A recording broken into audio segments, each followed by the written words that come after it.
Hey everybody, it's Charmel. Welcome back to my channel. Today I'm going to show you all how I installed this silver wig on one of my best friends. So let's jump into it. This is her natural hair. She is 100% natural. So first we're going to start by braiding her up. And this is the braid pattern that I use. Now my friend does suffer from a little retraction alopecia in the front of her head caused from just perms in her earlier years. So I did use a little black edge control in the front to fill that in. So now I'm applying this stocking cap. The stocking cap is actually too light, but I'll show you all how to fix that later. We're going to use the yellow got to be glued, and we're going to apply it right in the center where the closure is going to lay. And then I'm going to blow dry it, and you want to blow dry it until it is completely dry. Next, I'm going to stitch around where we applied that got to be, so basically in like a horseshoe base where the closure is gonna lay. So I'm just going to continue to stitch all around, and I do have a tutorial on this hair color, so I'll link this video, the video to the coloring tutorial, down below.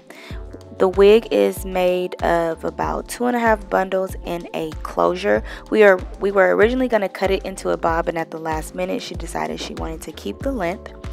So yeah, I'm just finishing stitching that area as you see.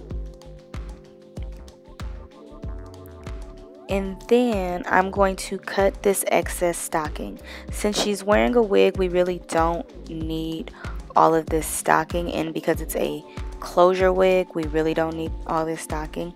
So it's important that you make sure your glue is completely dry, or it will start to roll up in the front. If you do have problems with the stocking rolling up, you can always add a little more got to be glued and allow it to dry.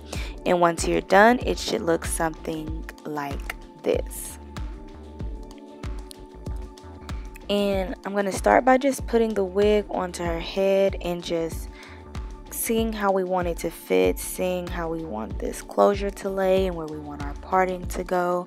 I did make this cap using a adjustable cap, so we can tighten it in the back, and that's what I was doing. So you're going to start by pulling your closure all the way forward. You want to make sure you cover that stocking, and like I mentioned, the stocking was too light, so I'm just taking a little powder close to her skin tone, and I'm just going to dab that mainly on the hairline area. The back, it doesn't really matter, but you definitely want to do it on the hairline area so that everything blends seamlessly.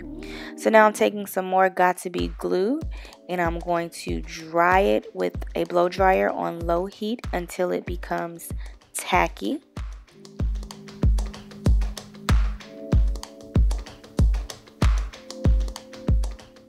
And then I'm going to pull the closure down and lay it over that got to be glued, as you see here.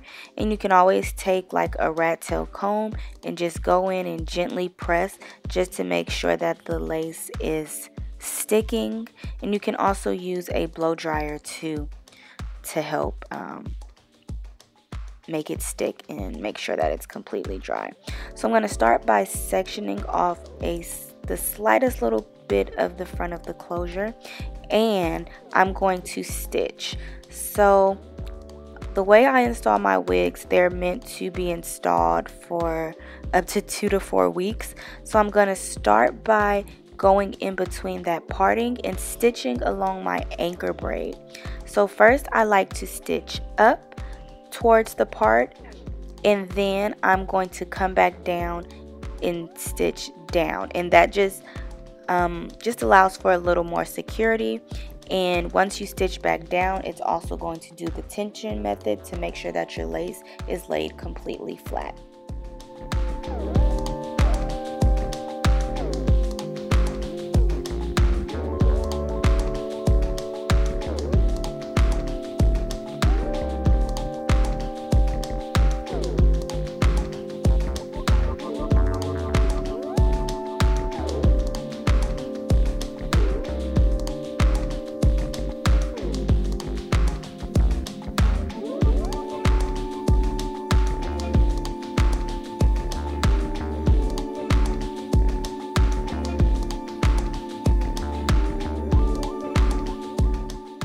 And once you get to the end, you want to make sure that you get that little corner of the closure, and you're going to stitch right through that corner and stitch that part through your anchor braid. This is especially important. This really allows your closure to lay flat. So even if you don't want to do the got to be method, doing this method will also allow your closure to lay flat without any extra adhesive.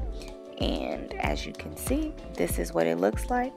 No lifting at all. And I'm just going to repeat the same thing on the other side. And I'm also going to, after I get the closure laid, I'm going to stitch around the rest of the wig so that it's completely secured. And I know some people consider this way the closure is pushed a little too far back. However, this is the most reliable for me once you want to sew it down. If you're using all glue, then by all means pull it further above the hairline. But if you do want to sew it down, unfortunately, in my opinion, you can't have it pulled up too far because you won't have that security like it is when it's a little back or like right along the hairline. So now I'm just perfecting the parting area. I'm taking some styling foam and I'm just flattening it over the closure, and then I'm going to take a blow dryer and just blow dry my part in place as you see here, and then I'm going to go in and flat iron the hair.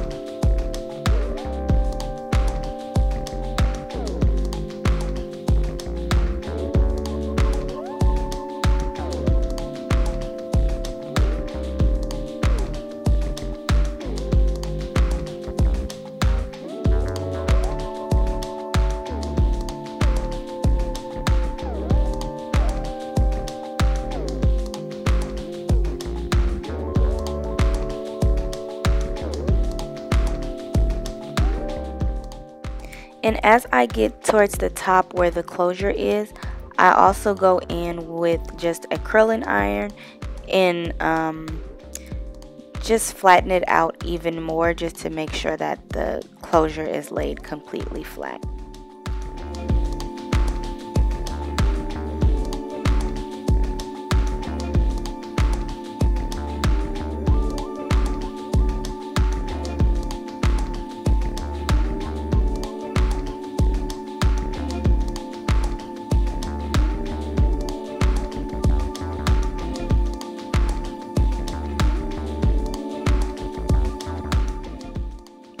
And next I'm gonna go in with my 1 1/4 inch barrel and just not even curl the hair, but I'm basically just bumping it a little bit just for a more feathered body look.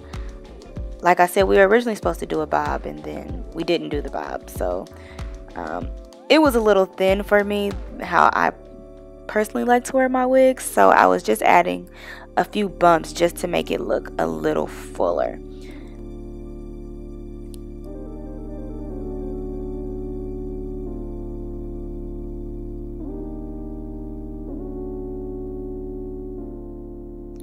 And lastly, I'm just going to go in and perfect the part anymore where I see fit. And that is pretty much it, you all. I hope you all enjoyed this video. Keep in mind, I am not a professional, but my friend trusts me to do her hair. She comes to me about once a month, and her wig installs last for at least a month. So here it is. Thank you all for watching, and I'll see you guys next time. Bye.